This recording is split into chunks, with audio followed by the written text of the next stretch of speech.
Hello viewers, I hope the last video were useful and informative.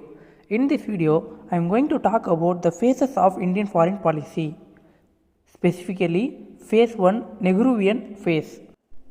The foreign policy of any country from time immemorial appeared to have been affected by its geopolitical importance.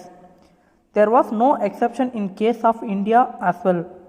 Nehru gave shape to India's foreign policy, which he believed was firmly rooted in India's civilizational tradition, freedom struggle, and quest for peace and development. Nehru's foreign policy was based on two assumptions. One, India's weakness in the immediate post-independence year.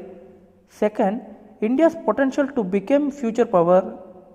For example, economic development will enable India to assert her presence in the sphere of international relations in future.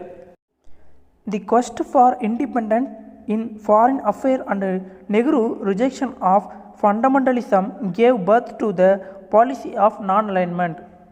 The origin of this quest for independent foreign policy can be traced from the resolution of the Indian National Congress which were drafted by Nehru. His use of words enlightened self-interest reflect the paramount importance he attached to India's interest.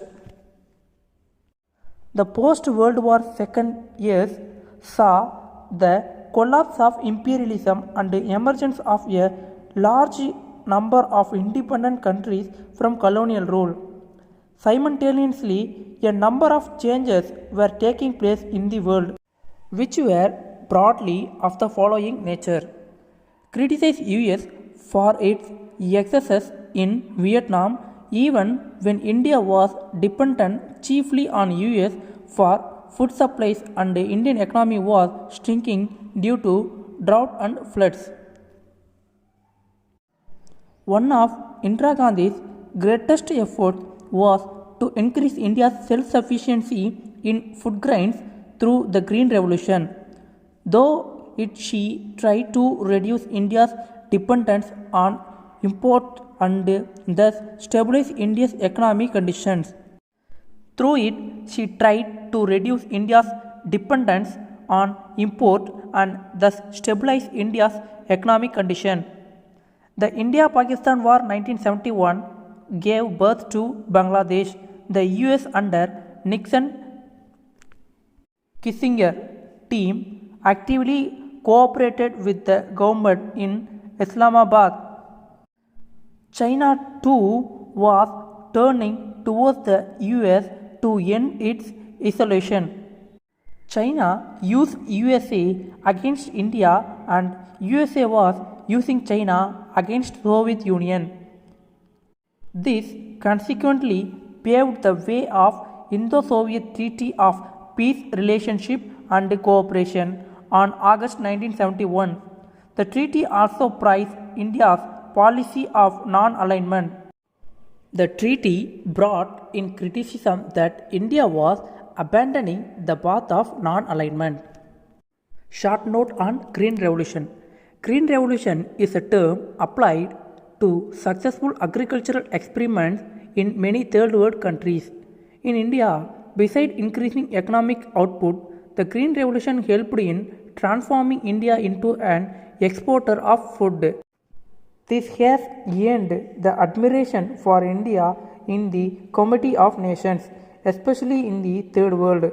It has greatly contributed in making Indira Gandhi and her party a political force in India. Short note on Indo-Soviet Treaty 1971. Specified mutual strategic cooperation.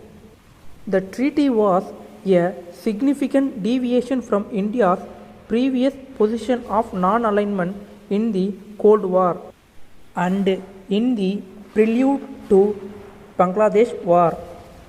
It was a key development in a situation of increasing Sino-American ties and American pressures.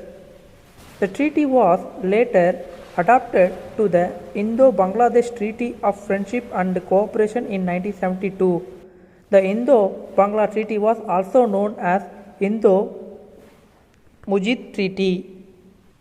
On 6th December 1971, the world saw the birth of new state Bangladesh and restoration of power in Bangladesh by Sheikh Mujibur Rahman.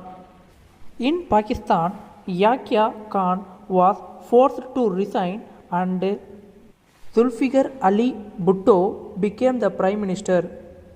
A summit between Indira Gandhi and Bhutto in Simla brought an accord signed on 1st July 1972 known as the Simla Agreement that stipulated the Kashmir issue should be resolved peacefully through bilateral negotiation. At this time, India-US relations were troubled by Pakistan and by India's nuclear explosion at Pokhran on 8th May 1972. Indo-Pakistan War left adverse effect on Indian economy and India's foreign policy. Mrs. Indira suffered massive defeat in the general election that followed national emergency. Morarji Desai government brought no changes in the foreign policy. Desai retained special relationship with the Soviet Union, but what was striking was the change in the US attitude exemplified in Jimmy Carter visit to India. Short note on Simla Agreement.